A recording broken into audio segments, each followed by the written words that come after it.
So what are the, if I stay away from the temptation of the industry that says like drugs and minerals and supplements are the answer to everything, and I come back down to these sort of fundamentals of health and performance, sleep is one of the fundamentals, right? Oh, arguably the core, yeah. So thinking about sleep then, so many of us are suffering with sleep. My sleep, for whatever reason, is really, really good in terms of duration. I don't know about quality. We can, you're making a face on me. Yeah. I don't know about quality, but the duration's great. And I speak to so many people, I think in increasing numbers that are struggling with sleep for whatever reason. Mm-hmm. If someone comes to your labs, and you realize that there's an issue with sleep, how do you realize there's an issue? And what are the first steps you take to help correct that so that they can get that foundation in place?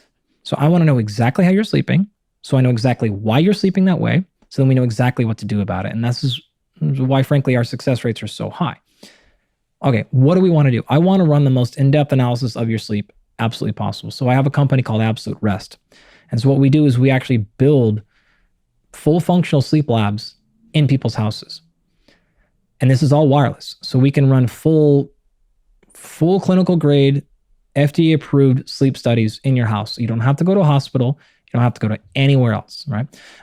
We're going to run that. We're going to run this all wirelessly. And we're going to run, we're looking at not only depth of sleep, the gold standard in science is called polysomnography, right? So it's the wires attached to your brain, all that stuff. I actually don't think polysomnography is the best way. There's a better way to do it called cardiopulmonary coupling, where we can actually look at your autonomic nervous system and how that's actually responding.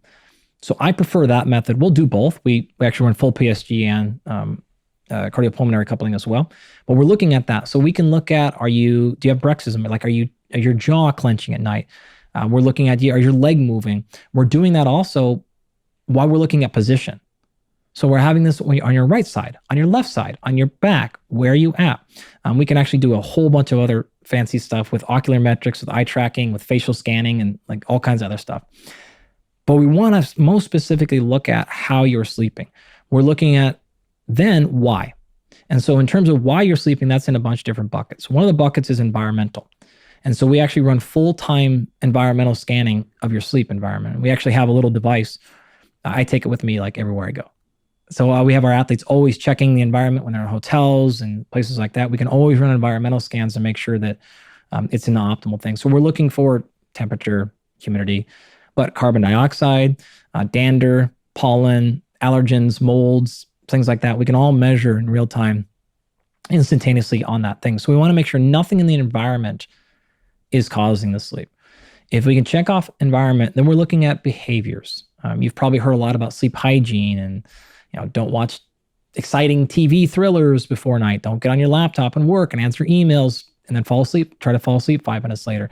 That's all behavioral stuff, right? And I'm happy to talk about as many of those as possible. But that's the stuff people have kind of shared with the world a lot, right? But and then those are very true and very real. Outside of behavioral, then we're looking at physiological. So what are your actual melatonin concentrations? How much serotonin are you making? Dopamine? Are there? What is it in your blood biochemistry? Precursors? What is actually happening? So we're taking salivary markers and blood markers to see what is going on in your physiology that is potentially causing, or as a result, iron concentrations, B vitamins, like a ton of stuff that are needed for proper sleep physiology. We're measuring all of that. We also are measuring psychology. So we have a very in-depth way to evaluate psychology of sleep. So previous trauma and PTSD and associations. Funny enough, there is a ton of actual sleep disorders caused by people's psychological state of their sleep. Meaning we have had a lot of success, fixing sleep problems because people just have such a negative association with their sleep because they've slept so poorly for so many years that they actually start getting anxiety when it starts getting late at night because they just know they're not going to sleep well. And so now actually the problem is gone, but they have such a problem. They get into, this is a common one of I get so tired, I fall asleep on the couch, and then I get in bed, I lay there for hours. Or the classic one we get here is I fall asleep immediately, but then 2 to 3 hours in the night, I wake up and then I'm shot awake.